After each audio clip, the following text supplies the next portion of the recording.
सर्वबधा विनुर्मुक्तो धन्धान सुतान्वितः मनुष्यो मत्प्रसादेन भविष्यति न संशयः। ओम नमो भगवते वासुदेवाय। ओम नमो भगवते वासुदेवाय। ओम नमो भगवते वासुदेवाय। ओम नमो भगवते वासुदेवाय। प्रिय दर्शकों, आप सबों का YouTube चैनल पर स्वागत है। आज हम आप लोगों को अधिक मास की कथा अध्याय 18 के विषय में बताने जा रहे हैं। जब इस खूब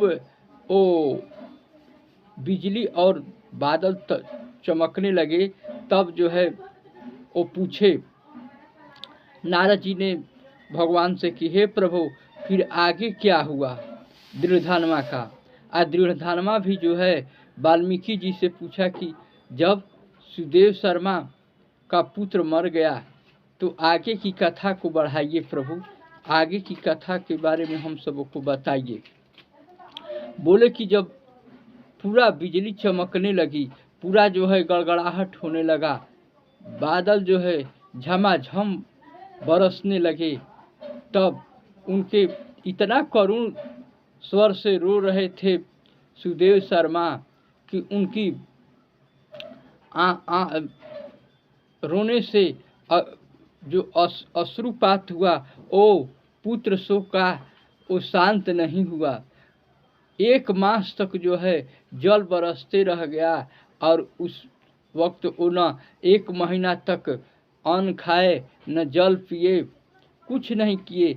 और वो महीना पुरुषोत्तम मास का महीना था। तब नारायण जो है स्वयं प्रकट हो गए। जब नारायण स्वयं प्रकट हो गए ना, तो उनको देख करके पति पत्नी दोनों प्रणाम किए। और प्रणाम करने के बाद वो, क्योंकि पुत्र शोक से शोकाकुल थे, उनको पुत्र के बिना जीवन बिताना अपना दुस्सह मालूम होता था। इस तरह से क्या हुआ कि बोले कि देखो सुदेव शर्मा, जो आपने ये कठोर तप किया है, जो अपने पुत्र के लिए इतना आप तपस्या घनघोर किए हैं, इसका फल तो आपको मिलेगा ही, क्योंकि पुत्र के शोक के समान और कोई शोक नहीं है। इस तरह से ये सब सारी बातों को बता करके भगवान बोले कि देखिए, अगले समय में आप बहुत बड़े धनवान राजा होंगे। आपका पुत्र जो है 12,000 वर्ष तक राज करने वाला होगा। और इतना ही कह रहे थे, तब तक उनका पुत्र जो है जीवित हो गया और वो प्रणाम किया। बोले कि देखो, इसी के विषय में मैं एक और पुरातन कथा कहता हूँ कि पुत्र शोक कैसे नहीं जाता है। बता रहे हैं उनसे दृढ़धानमा से कि धनुर्मुनि नाम के एक ऋषि हुए, जो पुत्र के लिए बहुत कठोर तपस्या किए। उनके कठोर तपस्या से प्रभावित होकर के देवता इंद्र प्रकट हुए और बोले कि वर मांगो। बोले कि हमको ऐसा पुत्र चाहिए जो अमरत्व को प्राप्त हो, अर्थात वो मरने वाला न हो। तो वे लोग बोलो कि ऐसा तो नहीं हो सकता है, क्योंकि जो इस धरती पर आया है उसको तो यहाँ से जाना ही पड़ेगा, ये संसार का नियम है।